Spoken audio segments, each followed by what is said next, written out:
What's going on, everyone? Welcome to another episode of the Take Three podcast. I am Brandon, usual host, here with my guy Alex, as usual, same business. We're here on a Wednesday evening, obviously early week. We get a three-game doozy of a slate tomorrow for Thanksgiving while everybody's enjoying the holiday. Not really the greatest slate I've ever seen, or arguably probably the worst slate that I've ever seen, I think, at least in recent memory. I can't remember three games that I've been less interested in going in. But then, I mean, at least we got Sunday that really saves us. We got some really great matchups. Pittsburgh, Cincinnati division game. Bucs go to Indy. Tennessee and New England battle it out. We got obviously the Eagles and the Giants. No, I'm kidding on that one, but we got the Chargers, Denver. We just got a lot of like teams close records battling it out.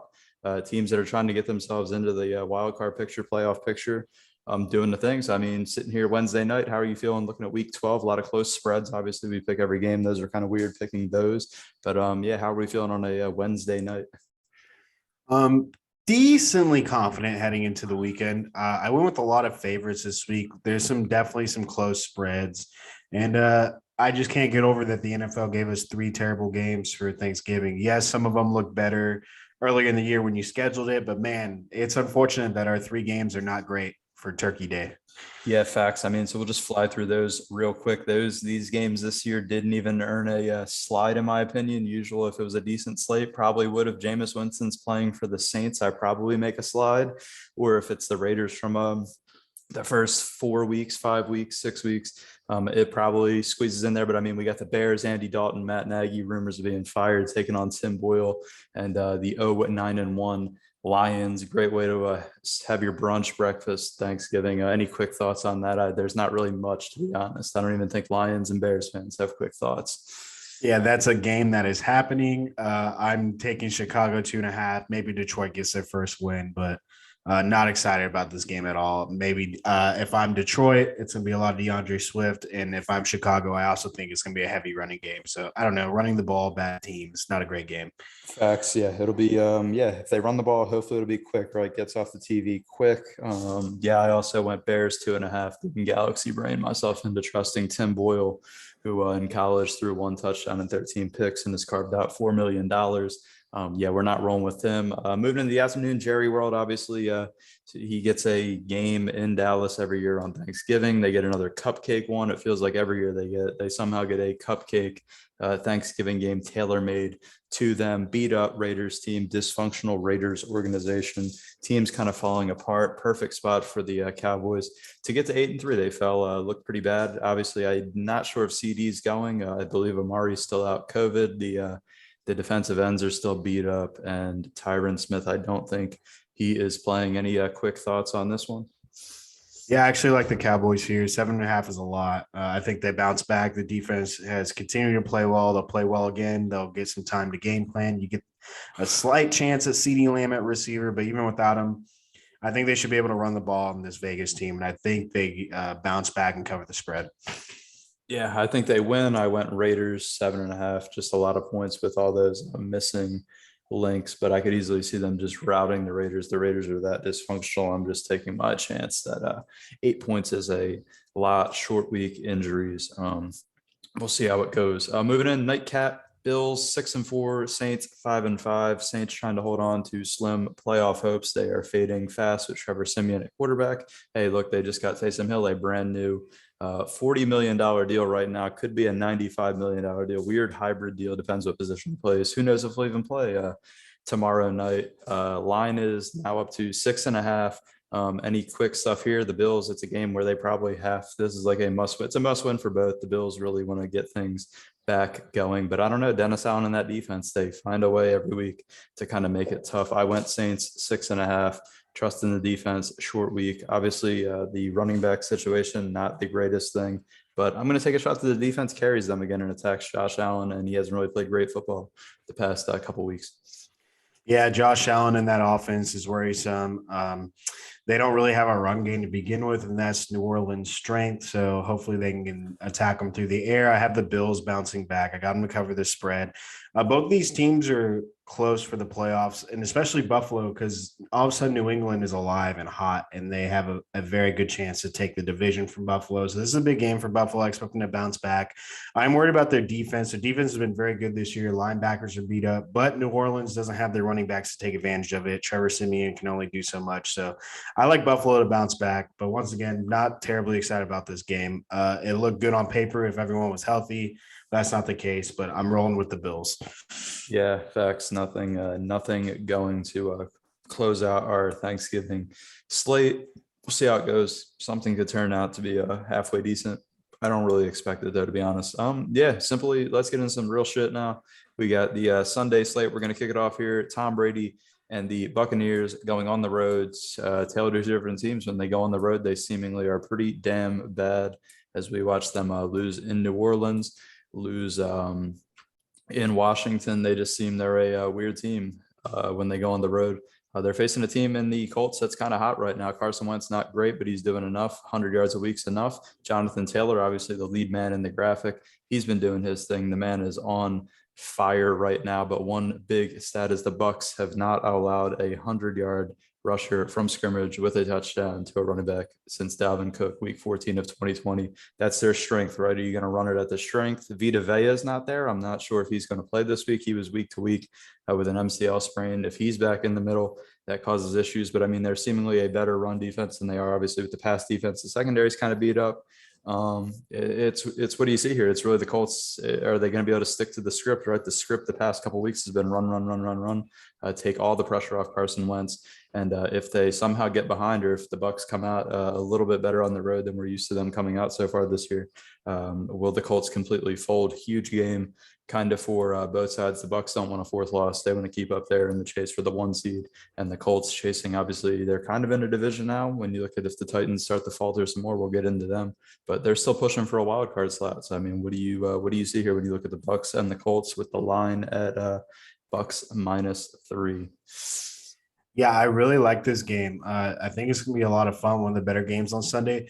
For some reason, I had a weird feeling like in the preview of the season, I kept saying when we did the preview for the Colts and for the Bucs, I had this game circled as a Colts W. It just felt like one of those games is in Indianapolis. You made a point that the Bucs have kind of struggled on the road. Well, it's kind of opposite for Carson Wentz. He's playing much better at home than he is on the road this year. So it's at home. The defense has been playing well for the Colts. I think no AB again, which is weird to say, but that does make a difference. You got Gronkowski back, so that offense started to get rolling a little bit on Monday night. Sean Murphy Bunting's back for cornerback, which definitely helps. That made a big difference for Tampa Bay as well. But I just like this Colts team. The defense is playing really well. Jonathan Taylor has been virtually unstoppable because he went into Buffalo and beat up a really good Buffalo defense last week. And yeah, it's going to be a hell of a test against this Bucs team. Like you said, has not allowed a 100-yard rusher since Dalvin Cook. I think there's a chance that could break this week with Jonathan Taylor. He's been so damn good. You get the Colts at home in the dome, and they get the points. I just like Indianapolis here. I think it's going to be a really fun game, hard fought, close. You can never count Tom Brady and the Bucs out on the road, but I like Indianapolis to get it done. I think it'll be close, and especially with them getting points at home, I feel good about the Colts this week. Yeah, preview. I believe this is another one. Yeah, I think I circled it. I'm going Tom Brady, the Bucs. Yeah, I rolled with Bucs -3 and Tom Brady. I just think that they're gonna figure it out on the road. Yeah, no AB, but Gronk's back, so he gets at least one guy that he's super comfortable with. And it's hard for me to just see the Bucs getting ran over all day by Jonathan Taylor like the Bills did when that's the strength of the defense. And it's hard for me if it turns into like a quarterback v quarterback match for Carson Wentz at this point to really outgun Tom Brady. I just don't see it. I mean, yeah, the defense could maybe force that Tom into some bad throws. We've seen a lot of probably his worst throws of the season on the road. I mean, he has 9 touchdowns, 5 picks on the road compared to 20 and 3 at home. But I'm just going to take I'm going to figure that they get the road woes out of the system, go in, face Carson Wentz, force him into some mistakes, get him doing some stupid shit, and find a way to win. But I do expect that. I mean, it could be close. I wouldn't be surprised if somehow Tom Brady looks like garbage on the road again. But hey, my faith is in the GOAT against one of the guys that in my city I thought was going to become one of the GOATs, and Carson Wentz, but he just didn't do it. It's just hard for me to see Jonathan Taylor going ape shit against the Bucs front. Well, the other thing for me in Indianapolis is offensively is if they get into a shootout, I think Frank Wright is smart enough to not have put it all on Carson and expect Carson just to make great big play throws.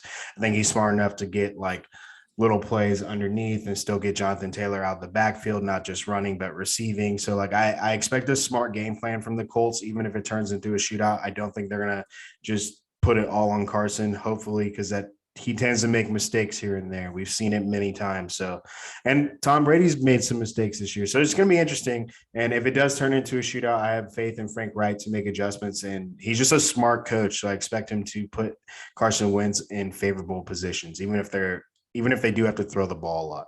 Facts. The Bucs do allow the 7th most points on the road in the NFL at 27.6 compared to 16.8 at home, which is the second fewest. Another stat before we close this up, Tom Brady's 8-0 versus the Colts since 2010.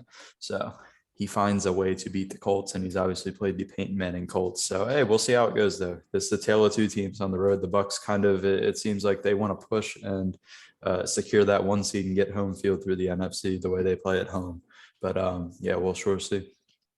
Keeping it moving, we got another good one that's kind of randomly turned into a super interesting matchup, obviously, with the Patriots surging right now, really figuring it out. Bill Belichick and Josh McDaniels seem to have a ton of trust now in Mac Jones. He's doing his thing, making smart throws. He's really making every throw they ask of him. The run game's pounding, and the defense is attacking opposing quarterbacks and really playing up to their potential. When you spend that much money on that defense in the offseason, you're getting what you want. And then obviously the Titans coming in, beat up, no Derrick Henry again. They cut AP.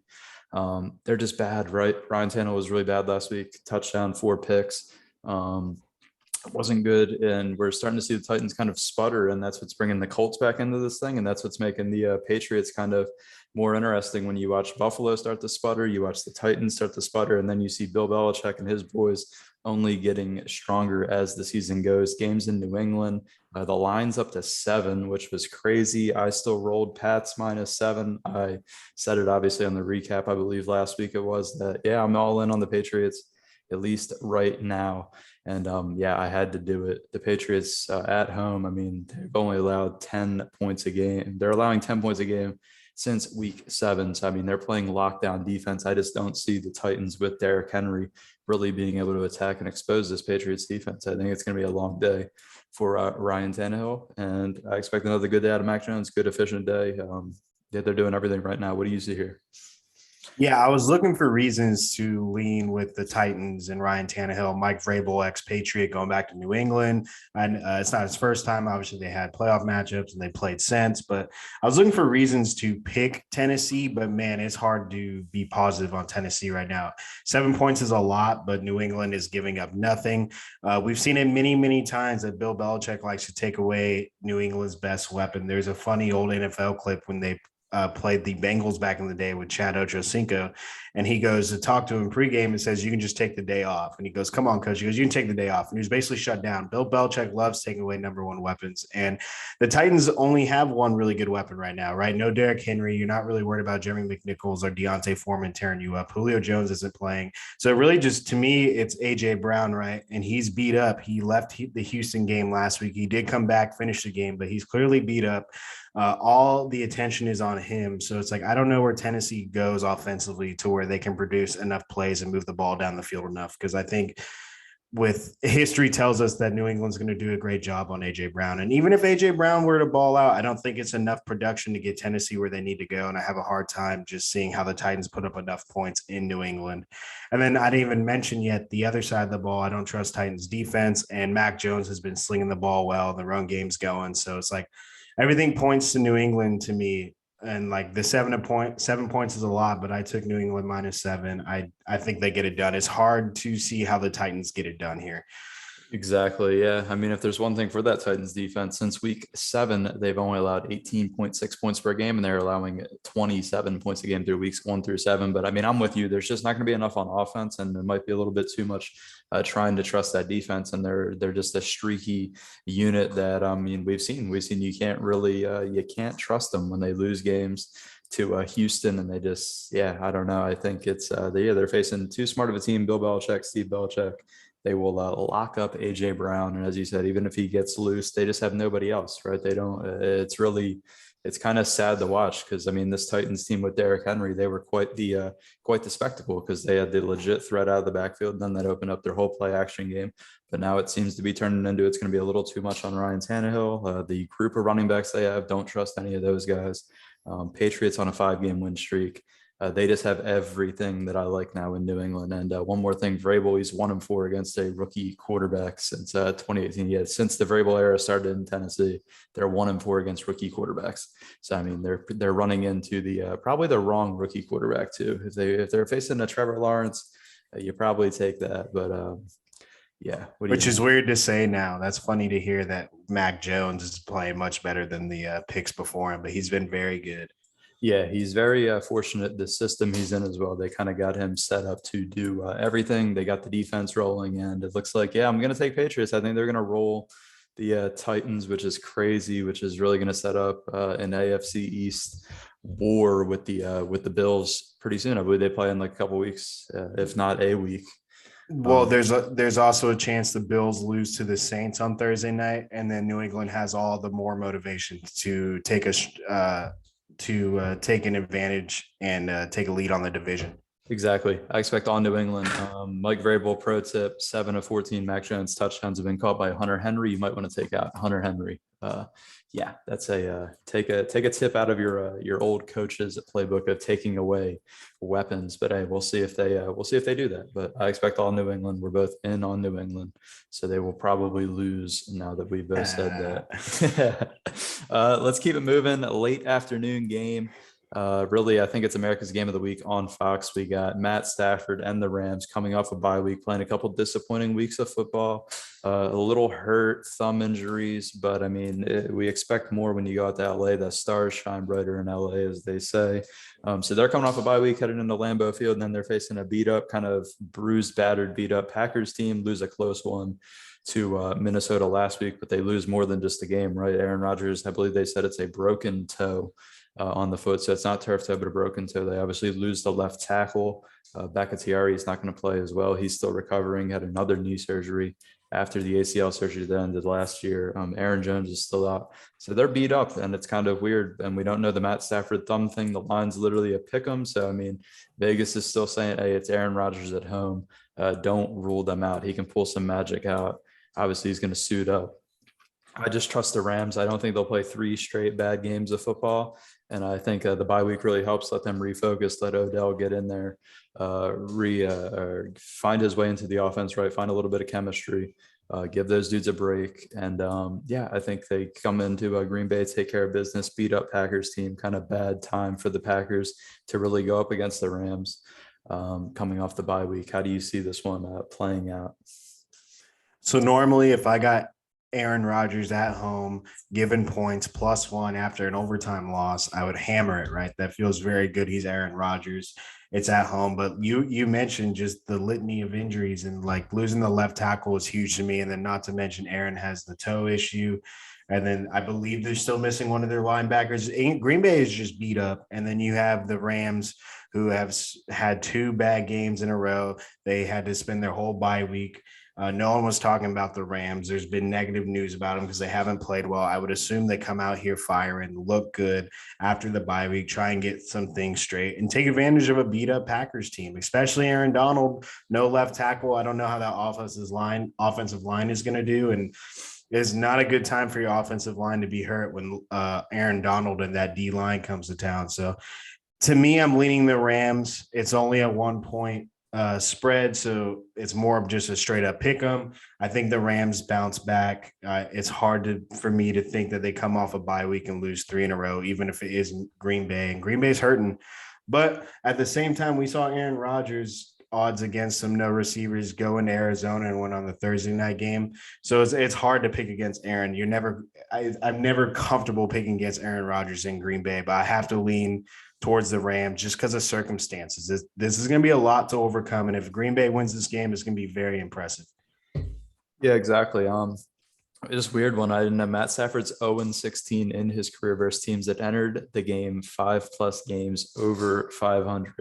Obviously, he played with the Lions. So some unfortunate business there, but just super interesting to see that. I mean, when we look at Matt Stafford, probably a pretty damn good quarterback that's kind of not getting a fair shake, but it's just interesting. You would think that he'd be able to scratch one of those outright at some point in the career, but I'm right there with you, right? I just the stacked up injuries for the Packers leans me away from them. Wouldn't be surprised if they could get the job done because that's just Aaron Rodgers. But I think now that Aaron Rodgers is hurt, along with the group, it shied me away from them even more. Right? If it was a completely healthy Aaron Rodgers and just banged up guys around him, I'd be like, maybe he can pull this shit out of the hat. But I just don't see it now that he's part of the injury crew. Even though the Packers are at home, obviously, I almost went Packers right before we went on. I was like, dude, maybe I just go Packers. Maybe I'd be the only guy. Them at home. But yeah, I mean, I'm more interested to sit back and see, can the Rams get the offense going? Their last two games, they've only scored 13 points a game. Kind of concerning. Turnovers, sacks. Have they used the bye week to kind of shore up the holes, get the O-line back in order and kind of figure things back out? I'm super interested to see how I expect a good Packers defensive game, right? They got shredded last week. I expect them to come out at home kind of in that 4:25 primetime slot and play a little bit better than they did last week. But yeah, I'm rolling Rams. I don't expect them to play three shitty games in a row. And I think the offense coming out of the bye will figure it out.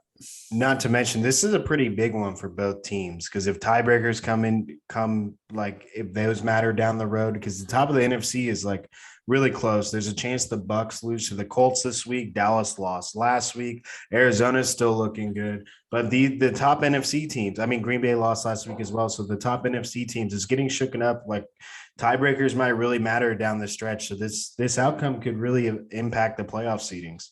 Yep, it's battle for that. Battle for that top seed. As it's still alive in the NFC. Obviously, the Cardinals 9-2 have a little bit of an advantage, but they only got a 1-game advantage on the field. So both of these teams, yeah, they're going to want to get that win, and yeah, we'll find out.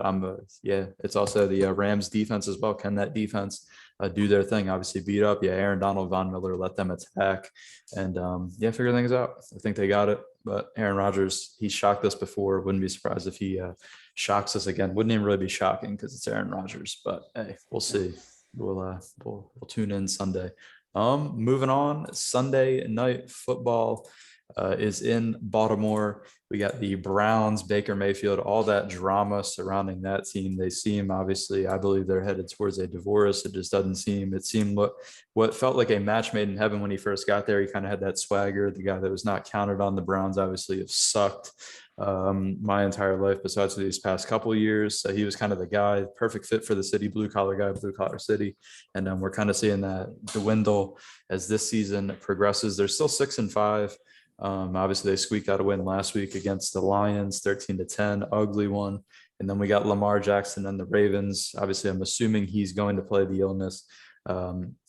Seems to be gone. They probably wouldn't be a 4-point favorite if Vegas didn't assume he was going to suit up Sunday night. So we got to see how those guys get. It was a weird week last week. Huntley, obviously, against the Bears. Can't really judge anything off of that. But we go in here. I mean, I assume the Ravens are going to get back and take care of business. They're at home. The Browns, they just don't have the sauce. Obviously, they still have Nick Chubb. Kareem Hunt was activated.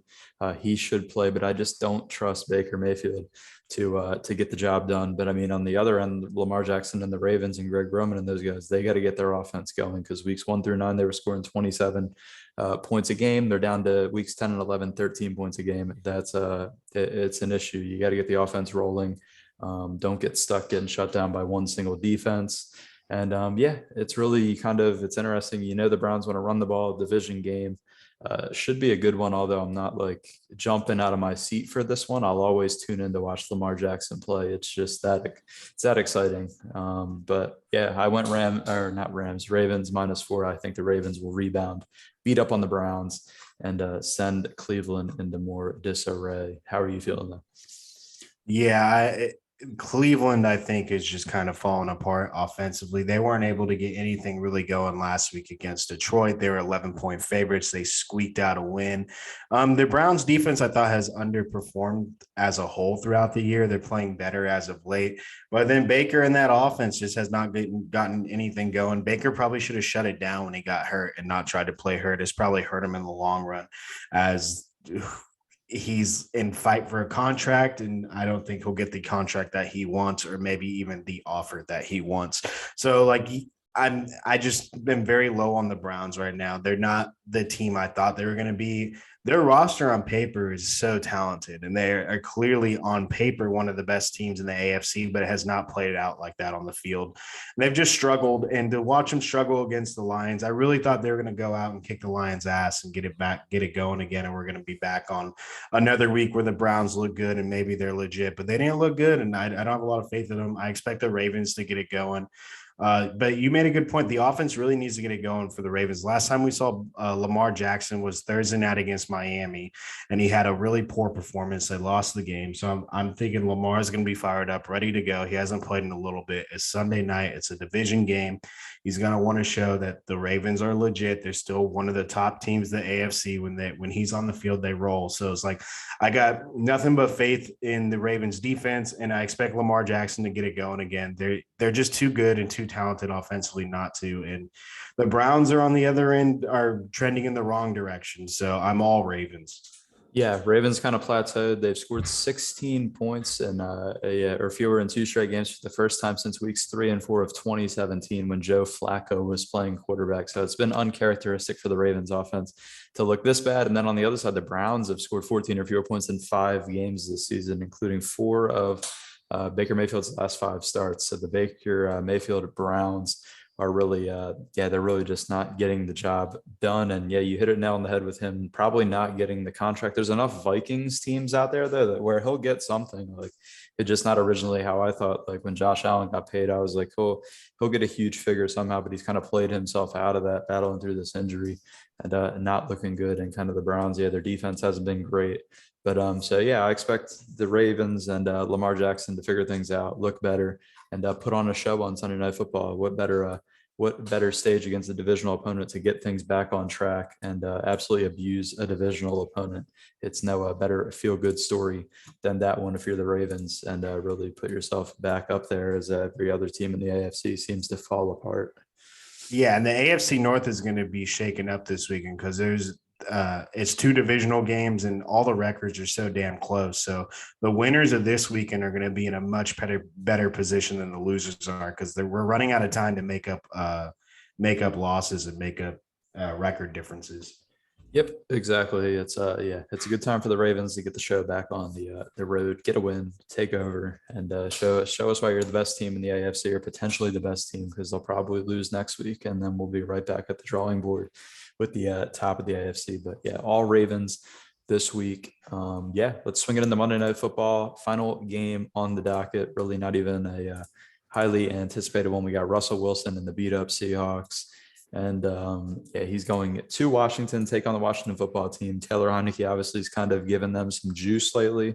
Winners of 2 straight. They obviously beat the Bucs and they go on the road, beat the Panthers. So he's kind of given them a little bit of juice. They're having fun. It seems like he's just finding ways. He's just playing football, right? Like he's not trying to do too much. As Ron Rivera said, just go out there and play football and be yourself. And that's kind of what Heinicke has. He has a little bit of swag to him. I like watching him because he's just like, he's the guy nobody expects and he just doesn't care. He goes out there, does his thing and has Washington kind of crawling back. I don't really expect much about him, but I mean, more is on can the Seahawks do anything that resembles decent football going on the road? I don't really expect it. I went Washington. I just don't trust the team around Russell Wilson at this point. And what do you see here? It's not like the greatest Monday night primetime game. It's really Russell Wilson. Can he will his team past Heinicke and the Washington football team? We're kind of surging a little bit and figuring things out. I will say this about it being a Monday night nationally televised game is at least it's going to be competitive. At least it won't be a blowout. But I had a hard time picking this game. You have Washington. back-to-back wins. Like you said, the offense is starting to get going. I believe Curtis Samuel should be back and Logan Thomas Monday night. So that's two more weapons. That's a big deal, actually. And then the defense, they've played better, but I don't know. Are they going to be able, there's no Chase Young. There's no Montez Sweat. They played better the last few weeks. It looked really bad the start of the season. I don't know if they can sustain that. Now you're playing a Seattle team that has not been very good. For the record, I took Seattle plus 1.5. I had a hard time picking this. I just think this is Russ's third game back. He had Arizona last week, couldn't really get anything going. And then he came back Green Bay. They lost 17-0. The offense could not get anything going. So I don't know. Does Russell Wilson and his offense stall for a third week in a row? At some point, I hope the future Hall of Fame quarterback can get his offense going, even though it's a bad roster. And I'm hoping it's on Monday night because eventually something has to give, right?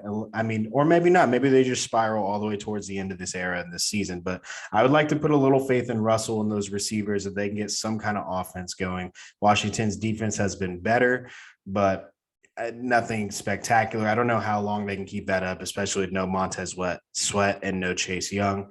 But I'm worried. I think this is a close game. I don't have a lot of confidence in picking Seattle. I'm really just rolling with the Hall of Fame quarterback, hoping that he can finally get something going on the road. It's a very close game, plus 1.5. It's a close spread. But I'm worried about it. I mean, Washington gets weapons back, and they've been playing better. They're at home. It feels very coin flippy to me, and I simply just chose the better quarterback. Yeah, I went with just the hotter overall football team that has a good vibe surrounding them. Obviously, Washington's defense not a great unit. You lose Chase Young, but I mean they've just went out and they've done enough. And I don't know how great you have to be against this Seattle team. Obviously, they have the weapons of DK Metcalf and Tyler Lockett, but the O line's terrible. And it's just I don't know if you have to really rise to the occasion. The Seahawks team, for the first time really in the Russ era, just looks super dysfunctional. Pete Carroll at the end of the line, as we continue to mention that. I just don't know if there's enough there with Russell Wilson. I wouldn't be surprised if he comes out, fires it up on Monday Night Football and does his thing, but I just can't. I don't know, this Pete Carroll era, it just seems like a complete spiral. Russell Wilson, yeah, third game back. Yeah, I mean, I don't really have much to say and defend them. Their offense has been bad. It's really a team that has to be carried by the offense. And if the offense isn't going to have everything clicking, then I don't know what to say. I mean, they have a worse O-line than the Bucs, and the Bucs got chewed up. So I mean, Russell, it's really going to have to be some Russell magic on Monday Night Football.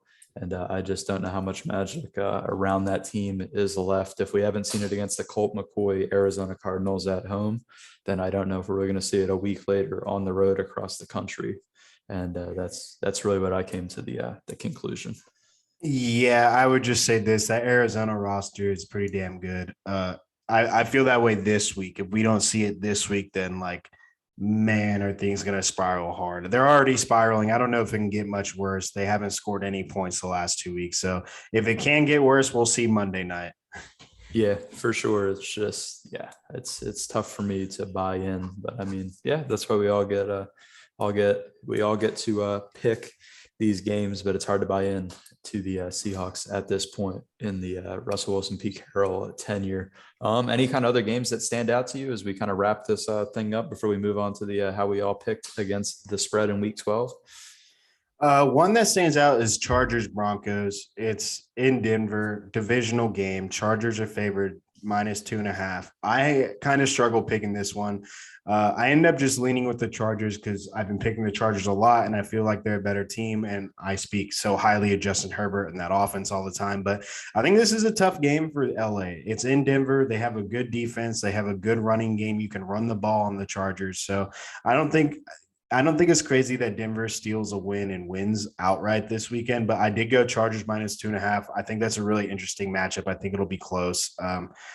Hopefully I'm wrong and the Chargers get it done, but I think that's going to be a good one.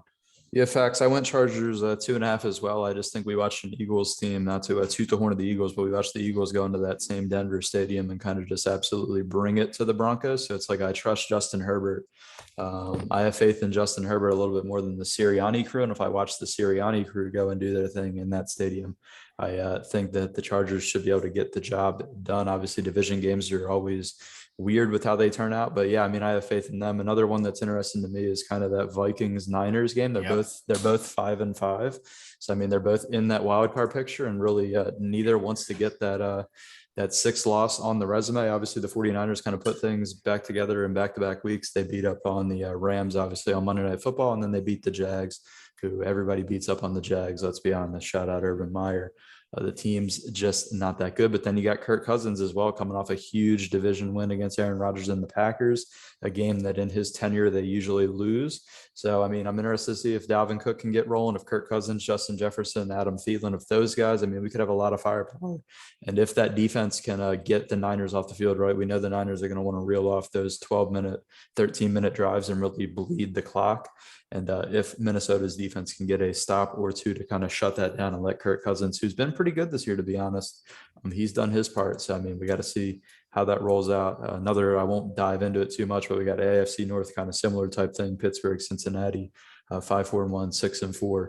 Neither team wants to lose that. I went Steelers. The line's up to 5. I don't know if Zach Taylor and the Bengals are going to beat up on another division opponent that bad. Obviously, they did that to the Ravens, but hey, I'm not rolling with that again. As I always say, you pick the Steelers when they're like stupid underdogs. And I think 5 is it's a high number, especially when they're getting TJ Watt back, Minka Fitzpatrick back, and somehow Ben Roethlisberger is playing decent football, at least for a week. We'll see if he can continue that into this division battle.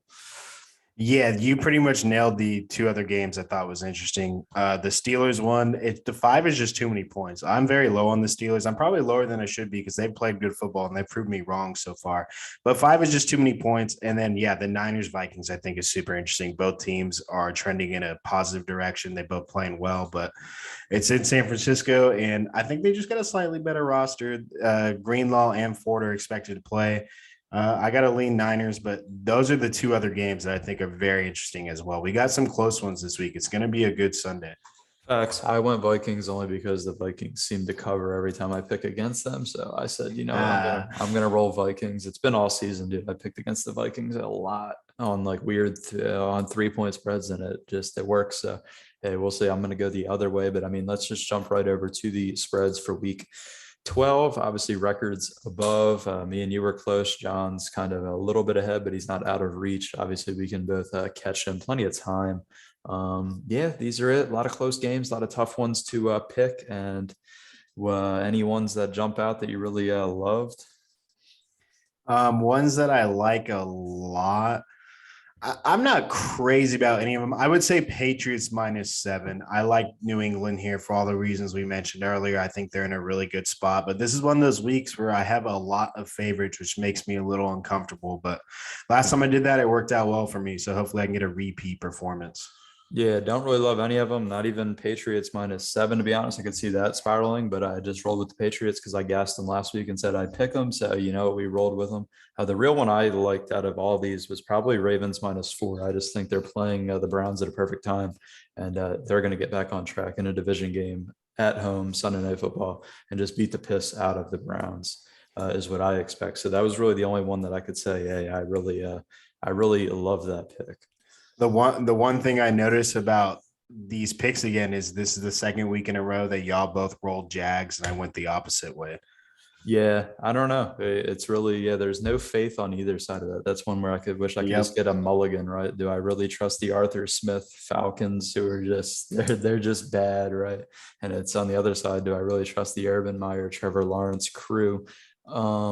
I don't know. I guess I'm kind of hoping Trevor Lawrence can do a little bit of something, and just Matt Ryan's that bad, Josh Rosen's awful, and Felipe Franks is that bad too. So they have 3 shitty quarterbacks. I just need one guy to be halfway decent for a week, and that's what I settled on, to be honest, on that one. And then my very last point is I was pretty torn with the Panthers -2 against Miami. I see y'all both took the Dolphins. I think I just have favoritism towards Cam Newton. I took him last week 3.5. He played well. They lost. I'm rolling the dice again. Yeah, it was coin flippy. I don't know. I just trust. I guess I'm going to roll with maybe that Dolphins defense can bring back some of that swagger from that Thursday night Lamar Jackson Ravens game and attack the Panthers. But yeah, I mean, that was real. I was torn between that as well because I've been enjoying the Cam Newton comeback story. I'm not the biggest Cam Newton fan in the world, but the comeback story, him being back in Carolina, is pretty dope. But I just settled on, yeah, I'm gonna somehow trust Brian Flores and Tua for a week. More likely, just trust that defense to attack and be able to bottle up the Panthers a little bit. But I wouldn't be surprised if I was wrong. You know what I mean? Shit happens. We'll see. A lot of weird ones this week. But yeah, I mean, that's really going to wrap it up for today's show. I want to thank everybody for listening. Please like, subscribe, and comment if you have any suggestions. As always, the Spotify link will be in the description of this video. Go follow us over on Spotify as we upload on YouTube and Spotify at the exact same time. And yeah, I want to thank you for listening, and we will be back next Tuesday to wrap up week 12 and see where we went wrong.